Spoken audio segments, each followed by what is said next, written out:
Vamos hoje colocar a reflexão de vocês um outro tema bem relevante, bem interessante e que merece uma discussão mais aprofundada. Em tese, é um tema bastante conhecido. Eu vou tratar das contratações da administração pública junto às microempresas e às empresas de pequeno porte. Vou falar sucintamente a partir de agora, para simplificar minha tarefa, apenas em microempresas. Entendam, por favor, que estarão aí envolvidos todos aqueles que são beneficiados pelas disposições da Lei Complementar número 123, de 14 de dezembro de 2006, que instituiu o Estatuto Nacional da Microempresa e da Empresa de Pequeno Porte, alterando diversas disposições legais e, fundamentalmente, também aplicando o Simples Regional, aplicando vantagens tributárias. Mas não é o tema que nos interessa. Me interessa particularmente a Lei Complementar 123, a partir das alterações feitas pela Lei Complementar número 147. Então, vou tratar da Lei 123 já com a redação atual, com a redação vigente. E vou começar lembrando do artigo 47, que é o mais importante, é o mais relevante para o tema que nós vamos discutir. O artigo 47, caput, da Lei Complementar 123 de 2006, assim dispõe: nas contratações públicas da administração direta e indireta, autárquica e fundacional, federal, estadual e municipal, deverá ser concedido tratamento diferenciado e simplificado para as microempresas e empresas de pequeno porte, objetivando a promoção do desenvolvimento econômico e social no âmbito municipal e regional, a ampliação da eficiência das políticas públicas e o incentivo à inovação tecnológica. Vamos lembrar inicialmente, e isto já não é mais tema de debate, que o benefício às microempresas deixou de ser uma possibilidade e passou a ser um dever-poder. Está claro no artigo 47, que eu acabei de citar, que a administração pública deverá conceder esse benefício e não mais poderá, como estava na redação anterior. Ok, vamos conceder o benefício com que objetivos? São 3 os objetivos citados na lei. E eu vou começar na ordem inversa daquilo que está na disposição legal. Primeiro benefício: incentivo à inovação tecnológica. Através do benefício à microempresa, aquela célula máter inicial, aquele início de desenvolvimento do país, nós podemos desenvolver a inovação tecnológica. Segundo benefício: ampliação da eficiência das políticas públicas. Uma das políticas públicas é a distribuição de renda, o incremento dos empregos, e tudo isso pode ser feito através de um benefício àquela microempresa, aquele em tese hipossuficiente. E agora eu vou destacar o terceiro objetivo da Lei Complementar 123, citado expressamente no artigo 47. Diz a lei que esse benefício deve ser feito objetivando a promoção do desenvolvimento econômico e social no âmbito municipal e regional. Como é que nós promovemos o desenvolvimento econômico e social? Através da circulação de riquezas. Aquele recurso que a administração pública investe nas suas contratações gera empregos, gera aumento de rendas, gera desenvolvimento da indústria, do comércio, e tudo isso promove o desenvolvimento em termos econômicos e sociais. Ok.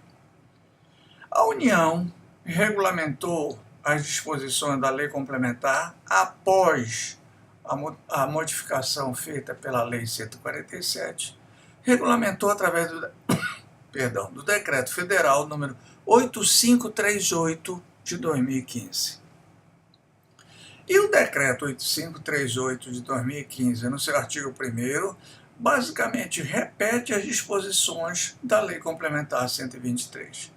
Vejam o que diz o artigo 1º do decreto. Nas contratações públicas de bens, serviços e obras, deverá ser concedido tratamento favorecido, diferenciado e simplificado para as microempresas e empresas de pequeno porte, o agricultor familiar, o produtor rural pessoa física, o microempreendedor individual e as sociedades cooperativas de consumo, nos termos deste decreto, com o objetivo de, e aí vem 3 incisos do artigo 1º. Inciso 1º, promover o desenvolvimento econômico e social no âmbito local e regional. Inciso 2º, ampliar a eficiência das políticas públicas. Inciso 3º, incentivar a inovação tecnológica. Portanto, os mesmos objetivos citados na lei complementar estão repetidos no decreto. Promoção do desenvolvimento econômico e social no âmbito local e regional. O decreto traz uma definição, uma conceituação do que significa âmbito local e do que significa âmbito regional. Isso está no parágrafo 2º do artigo 1º do decreto, que assim dispõe. Para os efeitos deste decreto, considera-se, primeiro, âmbito local, os limites geográficos do município onde será executado o objeto da contratação. Inciso 2º, âmbito regional, os limites geográficos do estado ou da região metropolitana, que podem envolver mesorregiões ou microrregiões, conforme definido pelo Instituto Brasileiro de Geografia e Estatística. Portanto, em tese, o âmbito local significa o município, o âmbito local significa o estado. Ok. Como beneficiar essas microempresas? Como aplicar essas disposições na prática? O artigo 48 da Lei Complementar 123, com a redação atual, traz essas 3 hipóteses de benefícios. Dispõe assim o artigo 48. Para cumprimento do disposto no artigo 47 da Lei Complementar, a administração pública, inciso 1º, deverá realizar processo licitatório destinado exclusivamente à participação de microempresas e empresas de pequeno porte nos itens de contratação cujo valor seja de até R$ 80 mil. Inciso 2º, a administração pública poderá, em relação aos processos licitatórios destinados à aquisição de obras e serviços, exigir dos licitantes a subcontratação de microempresa ou empresa de pequeno porte.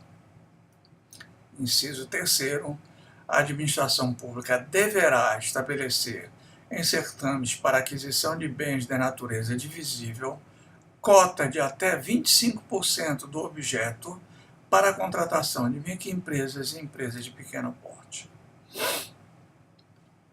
Ok, vamos nos preocupar basicamente com os incisos 1º e 3º. O inciso 1º trata da chamada licitação exclusiva.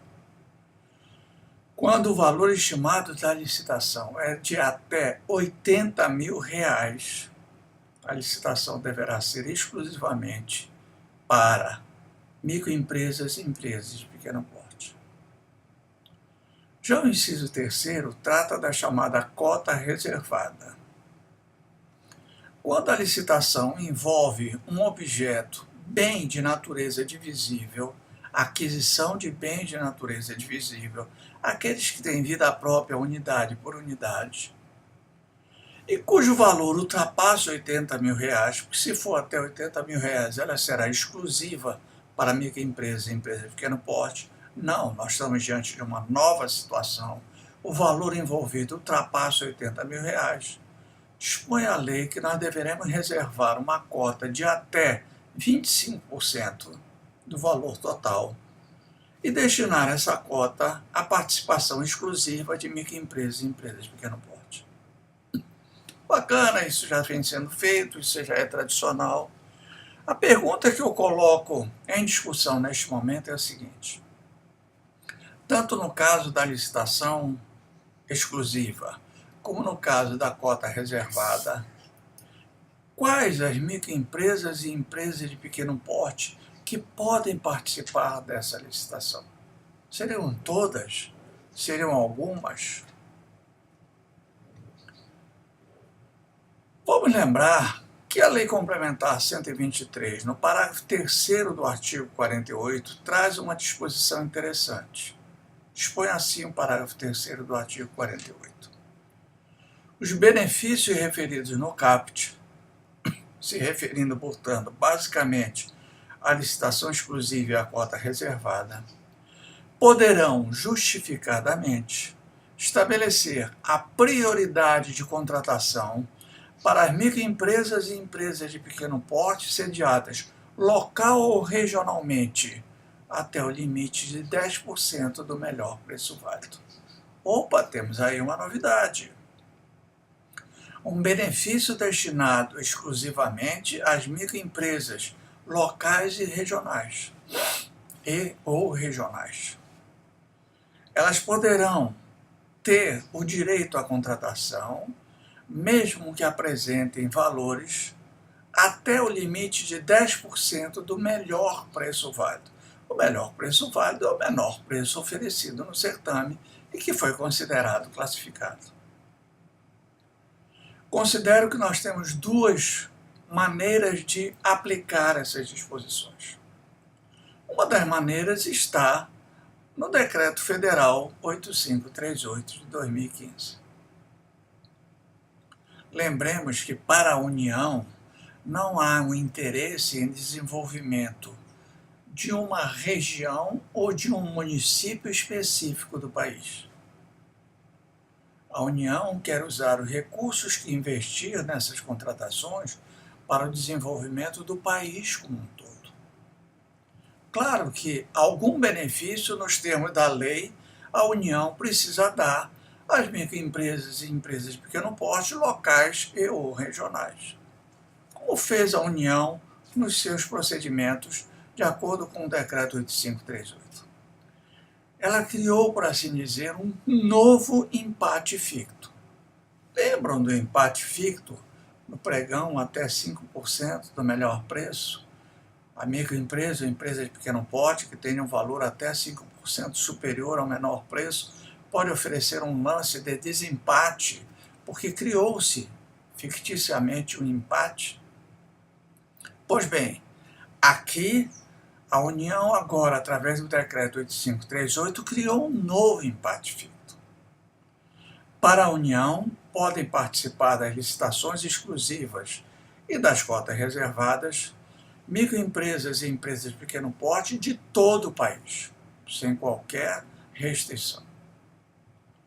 Imaginemos que ao final do certame sai o vencedor ou fica em primeiro lugar, classificado em primeiro lugar com o menor preço, uma microempresa ou empresa de pequeno porte de fora do local ou do estado. O que devem fazer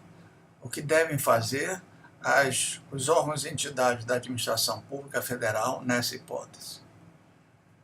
Se nós tivermos numa faixa de empate ficto de até 10% do menor preço, se nós tivermos alguma microempresa ou empresa de pequeno porte, local ou regional, essa microempresa local ou regional terá um direito de oferecer um lance de desempate, saltando para o primeiro lugar.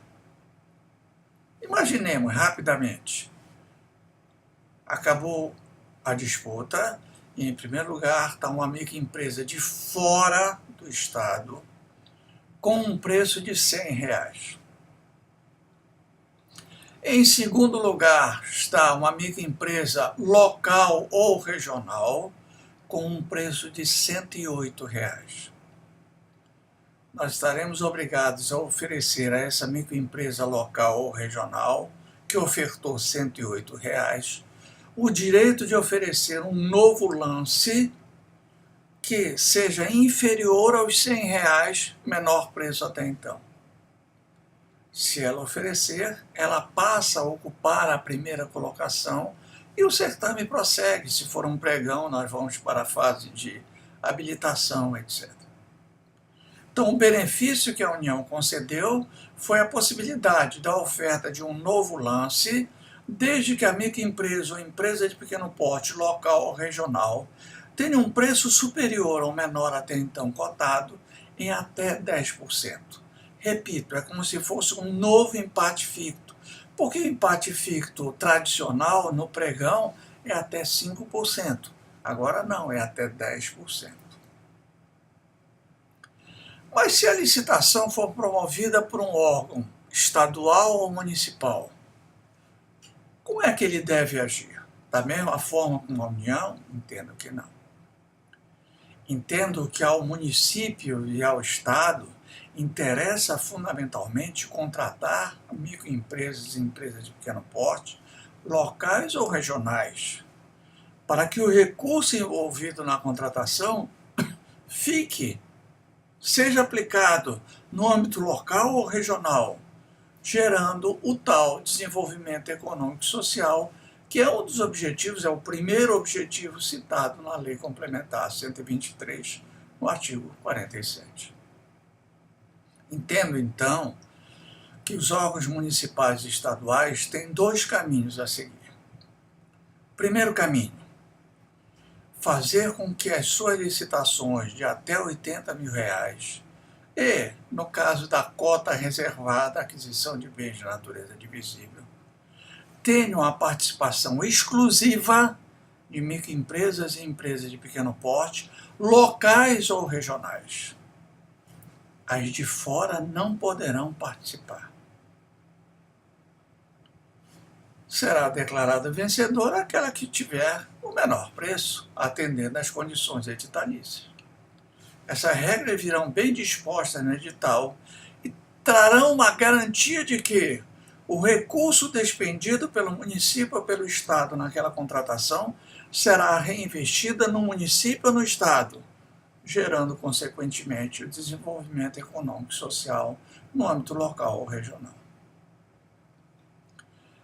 O município e o Estado têm uma segunda opção, no meu entendimento. Seria realizar essas licitações exclusivas e cota reservada disponíveis a qualquer interessado, microempresa ou empresa de pequeno porte, de qualquer local do país. Não haveria restrições à participação. Porém, ao final da classificação, digamos, no pregão, ao final da chamada etapa competitiva, imaginemos que ficou com o menor preço uma empresa, microempresa ou empresa de pequeno porte, de fora do estado ou do município, e que ofereceu R$ 100. Na mesma licitação, ficou em segundo lugar uma microempresa ou empresa de pequeno porte local e ou regional que ofertou R$ 108. Entendo que se a licitação é promovida por um estado ou por um município, não há, no caso, um empate ficto.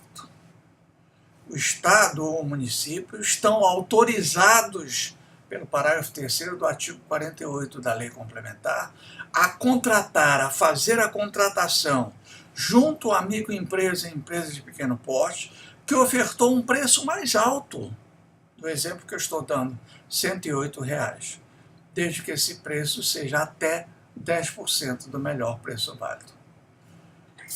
Alguém de fora ofereceu R$ 100, alguém local regional ofereceu 108, contrata-se junto à empresa, microempresa ou empresa de pequeno porte, que ofereceu R$ 108. Ela não precisa baixar o seu preço. Essa é a regra que está na Lei Complementar 123, no artigo 48, parágrafo 3º, que admite a contratação de microempresas e empresas de pequeno porte sediadas local ou regionalmente, até o limite de 10% do melhor preço válido, até 10% acima. Dirão alguns, mas gastar mais? Sim, gastar mais para assegurar que o recurso seja investido em termos locais ou regionais, promovendo efetivamente o desenvolvimento econômico e social em termos locais ou regionais.